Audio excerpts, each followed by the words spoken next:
here with forward number 17, Derek Nesbitt, after a tough loss to end the preseason to Greenville. What went well out there and what didn't go so well?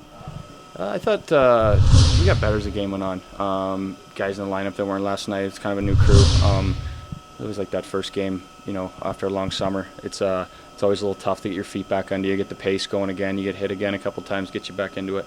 But I mean, even in goals we gave up, I think we gave to them. I don't know if it was just, I don't think we made them earn as much as we gave them. What are the positives coming out of this final preseason game before you get set to head to Florida to start the season? Oh, we didn't quit. Obviously, I mean, we're down. We kept coming. We found a way to score goals. We got one in the power play, which we'd struggled with early. So, just the fact that we stayed in a game, that we were down early and kept coming, I think that's a positive. We've done 2 practice 3-on-3 overtimes. Statistically, they usually score about 70% of the time, but both times there's been no goals. You have a good prediction on why that is occurring? I don't know. I know we haven't done it much in practice either. I know a lot of the NHL teams were practicing it pretty heavy, and they've taken it pretty seriously before that. But I think it's something we'll work on, and I think just trying to figure out why. I don't know. It's just puck possession. It's tough to explain. It's very different. It's a different game out there altogether. But I think we got the guys that once we figure out, little spots where to be, how to keep the puck, how to protect it in certain situations, I think we'll be all right. All right, so next Friday, the first game of the season in Florida. Are you excited and you think the boys are ready? Yeah, absolutely. I mean, the preseason considered a nothing game, but obviously it's something. It was a chance for us to get together finally as a group, guys that don't know each other before. But I think a good couple days of practice and a nice trip to Florida, and I think we'll be ready to go. All right, thank you. Rest up, and good luck next weekend. Thanks a lot. I'm here with head coach Andy Brandt after the 5-4 preseason finale, the loss to Greenville in the final preseason game before we get set for the season. So it was a tough loss, but then again, it was just preseason. So what went well and what didn't go so well out there tonight? Well, I thought our effort was good. I thought our forecheck was good at times. I think where we failed a little bit was in our own end, and that's going to happen early on here.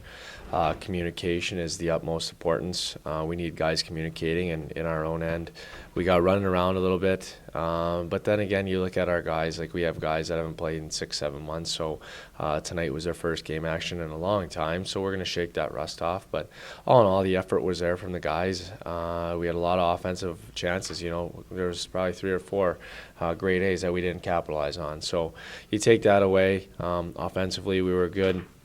Defensively, we need to work on some stuff, and all that factored in with Patterson, not seeing action in 6 months, and a couple other guys not hitting the ice in 6-7 months. We'll be just fine. It was also a positive that the guys never gave up. They were down multiple times in the game, and they came back and they gave themselves a chance to win. Yeah, I think that was through competing and being smart, right? Like I thought at times our physicality and how we played the game frustrated Greenville a little bit, and we were smart enough not to retaliate when they took penalties, and we capitalized on power plays, and we got momentum off that. The 3-on-3 overtime went scoreless again. Statistically, about 70% of all the NHL ones that they experimented with, there were goals scored. But both the times that we were involved in it, no goals were scored. Do you have can you pinpoint why that's going like that? I think it has to do with conditioning, to be honest with you. Guys lay it on the line, and again in the NHL, they got 12 forwards. We got 10 here in the ECHL, so I think conditioning plays into that a little bit. Guys are finding their legs early on in the season, and you saw some chances out there, but again, it comes down to bearing down on your chances when we have them and eliminating theirs. There's a lot of open ice out there for guys to skate, and it's about possessing the puck. So I thought, all in all, the 3-on-3 went well. If I had to pinpoint a reason, it would be early on in the season. Conditioning levels are a little bit rusty, and it'll get better as we go along. All right, so preseason has come to a conclusion. 1-1, you go. Do you think the guys are ready for the season, and are you excited to start the season next week in Florida? I think we are. I think we're ready to go. All the guys battled hard.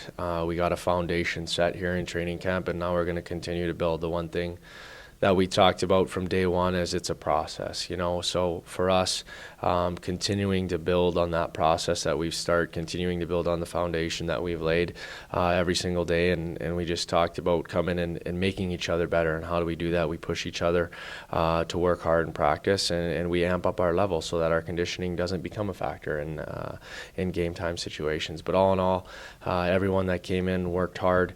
Everyone competed for each other, and going forward, forward. We're looking forward to getting to Florida and getting game one under our belt.